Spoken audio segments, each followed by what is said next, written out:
Halo teman-teman semua, di video kali ini kita akan nyobain bahasa pemrograman R di RStudio ya. Nah, bahasa pemrograman R ini atau R itu banyak dipakai di data science ya. Dan hari ini kita akan nyobain di RStudio langsung nih. Buat teman-teman yang belum download, boleh download R-nya dulu, baru nanti RStudio ya. Oke, langsung kita cobain aja. Misalkan kita punya data penghasilan di suatu kelurahan ya. Aku komen dulu penghasilan di kelurahan.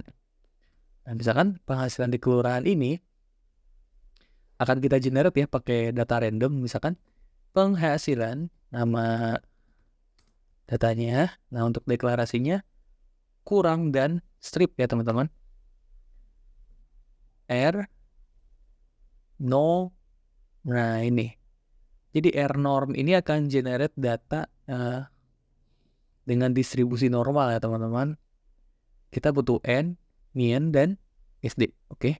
R norm misalkan ada 500 orang dan rata-ratanya sekitarnya 5 juta ya.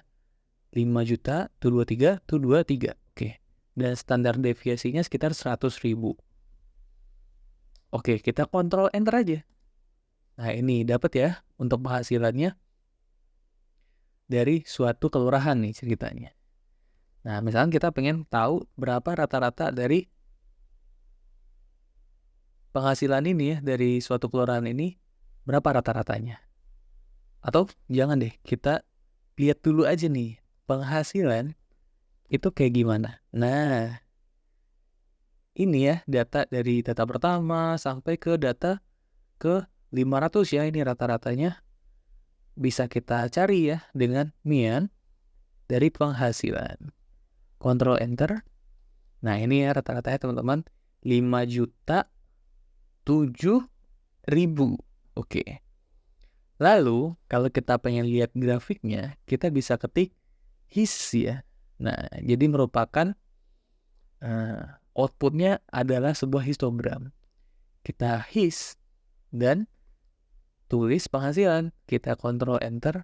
Nah, ini ya teman-teman ya. Jadi penyebaran datanya itu banyak di tengah ya. Ini ciri-ciri dari distribusi normal. Oke, kita misalkan ada satu data yang ketinggalan gitu. Nah, kita bisa nambahin nih datanya. Misalkan menambahkan data ya. Oke, di sini misalkan datanya data Pak Joko ya. Pak Joko. Kurang strip ya. Datanya adalah misalkan dia ini ratusan juta ya penghasilan per bulannya Pak Joko. Kita bisa tulis kayak gini ya. Aku kasih spasi dulu ya biar bisa memudahkan. Nah, ini misalkan Pak Joko ini 800 juta. Kita bisa tulis kayak gini ya. Nah, ini bisa kita tulis kayak gini.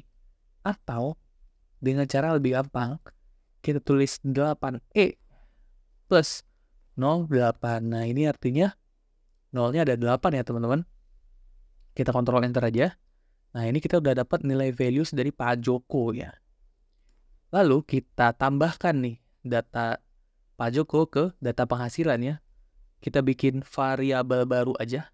Penghasilan baru.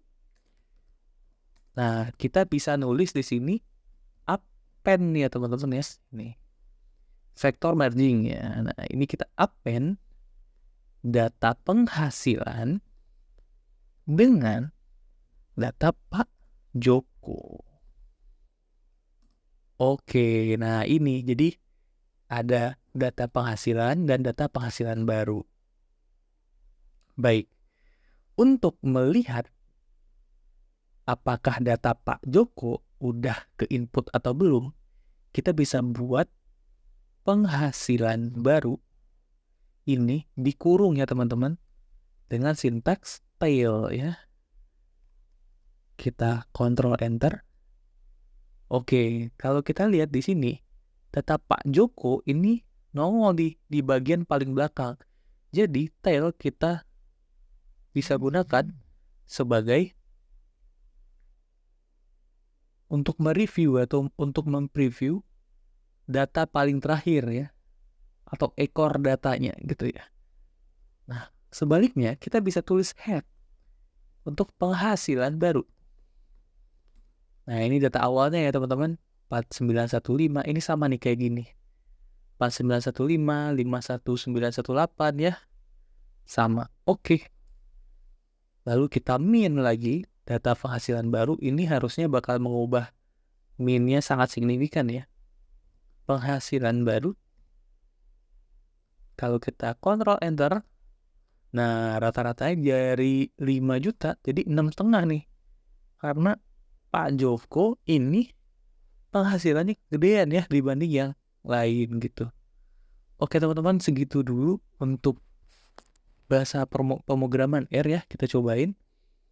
Sampai jumpa di video berikutnya.